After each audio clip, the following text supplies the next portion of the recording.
Howdy, y'all. Right Lane Cowboy here with some more milepost musings. Has anybody ever walked into a greenhouse? You know, a good, healthy greenhouse. It's nice and warm and wet inside, and everything's growing up nice and pretty, and the flowers are flowering. All the greens are real thick and green and luscious and healthy. Well, that's the way a greenhouse is supposed to be, isn't it? So what I want to talk about today is about the greenhouse effect, or climate change, or global warming. There's a lot of negativity about global warming and the greenhouse effect. But first, before I go on, I want to make sure that people don't understand, or people do understand. I'm not here to talk politics. I don't believe talking politics is helpful to anything. I believe if we got something to say political, we need to say it at the ballot box where we got the real power. That's where our power is as citizens, is at the ballot box. Otherwise, don't want to hear it. And passing it sideways doesn't do anything anyway. You got to pass it up, not sideways. So when I say pass it up, you got to call your congressman. Let the congressman know, or congresswoman, or your governor, or your local government, whatever. But anyway. Climate change. There's a lot of raining going on. Of course, I put on a lot of miles across from coast to coast every month.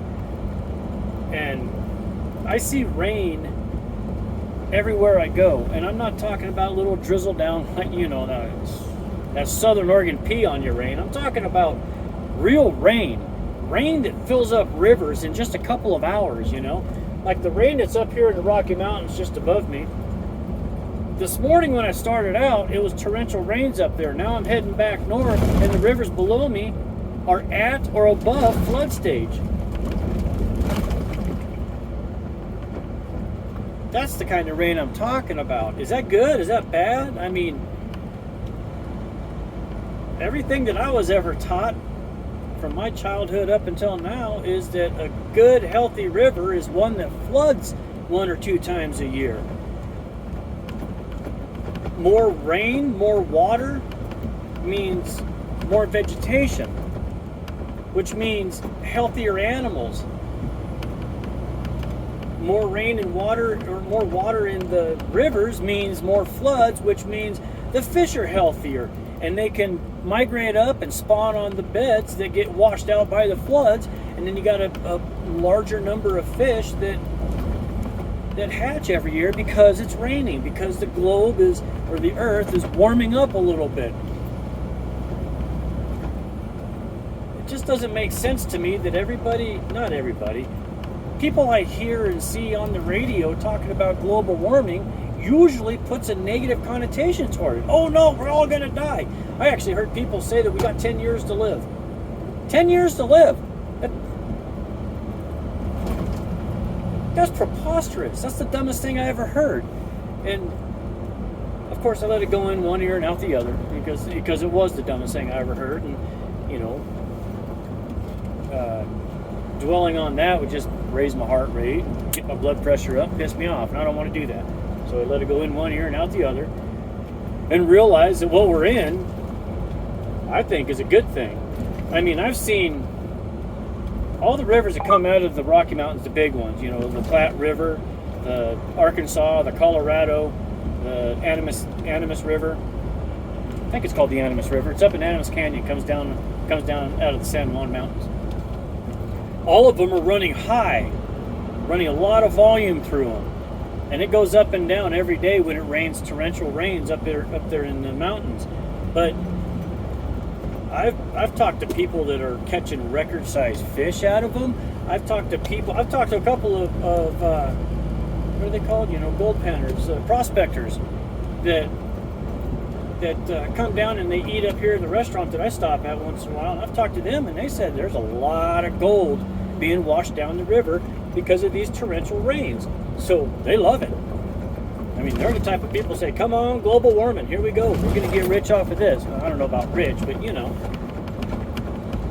it's not a negative thing for them. I see the Colorado River often, and I never see it, down below. It's never, I don't think I've ever seen it below half capacity. right now it's at or above capacity. But there's something that I see on the Colorado River, and I don't see anywhere else. Well, I see it over on the Sacramento River too in California. The big man-made reservoirs are drying up. Or are they? You know, Lake Shasta is a huge daggum lake. It's got a man-made dam. It's a man-made reservoir with a dam on it, and they got to dump that water downstream so they can go down and have water for the crops, you know, your orange crops and all the different crops down in California, down to Sacramento Valley. And I think it goes all the way down through, I think the California Aqueduct goes all the way down through the San Joaquin Valley and into LA. But I might be wrong, I don't know. But I've seen that aqueduct full all the time. So they're dumping it down the river. So that's why that river's going down. Why they're dumping so much is beyond me. I don't know. But that's for agriculture. You know, the majority of that water going down the river is for agriculture. I don't know if there's any power generators on it at all. But I do know Lake Mead and Lake Powell, you know, Lake Powell gets dumped down the river. It's drying up. Lake Mead is drying up. It's below 25% capacity. But why?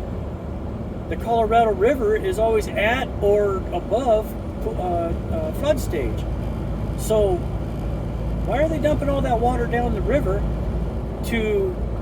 only to fill up two other lakes? You know, Lake Mojave and Lake Havasu are both of those lakes are at or above pool.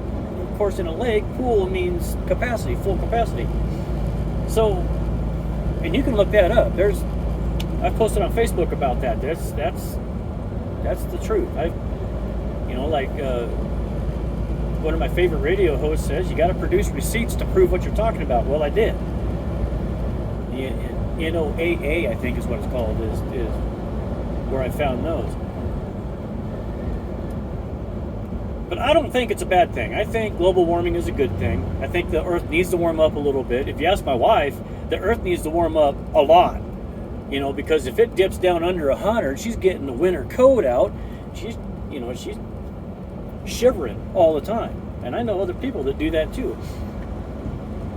But global warming is going to help this Earth. It's going to process carbon dioxide. Everybody talks about CO2 levels are going through the roof. All right. If you move water through global warming, you know, through evaporating out of the lakes and the oceans and rivers and moving across the land and dumping it, the rainwater pulls carbon dioxide out of the air and down to the trees. Excuse me.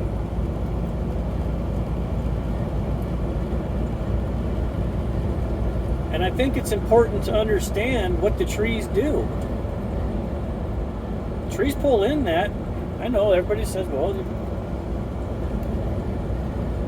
the carbon dioxide causes global warming and greenhouse effect, and everybody's going to die because of it. But don't trees eat carbon dioxide? Give off oxygen? Don't we want it to rain more? Don't we want the global warming to happen so the rain comes over the land, pulls that carbon dioxide to the trees eat it up, give out oxygen, and the cycle becomes more rich, more robust. Our crops. I've been out in the Midwest and I've seen corn crops that are more than 8 feet tall. Corn plants more than 8 feet tall. Why is that? And their need to water with those great, I don't know what they're called, the big old watering systems that travel real slow in circles and water real low, you know. I've talked to farmers out there in Minnesota that say they don't have to water as much. Their water usage is way less because of the rains. And let me tell you, they get rains out there. I mean, my truck looks like it's gone through a professional truck wash after they get the rains out there. It's pretty incredible. So, anyway, that's just, you know, one of the things that's been on my mind. It's just, I wonder if we're supposed to embrace global warming and utilize it. And I highly doubt that global warming is going to affect the human race at all. And if it does, maybe we shouldn't look at the global warming. Maybe we should look at whoever's being affected by, what they say is global warming. If you don't embrace something and adapt and overcome, you might be negatively affected by it. Like there's lakes out there in the, early on in the 1800s, they built these houses around lakes, and they didn't realize that they came up above flood stage and it ruined the houses. Now what do you see? You see these houses out there around the lakes. They're built up on stilts and above the ground. Not much, 5 or 6 feet up off the ground. They adapted and overcame. They didn't run off scared saying we're all going to die. No, they put their heads together and figured out how to solve the problem.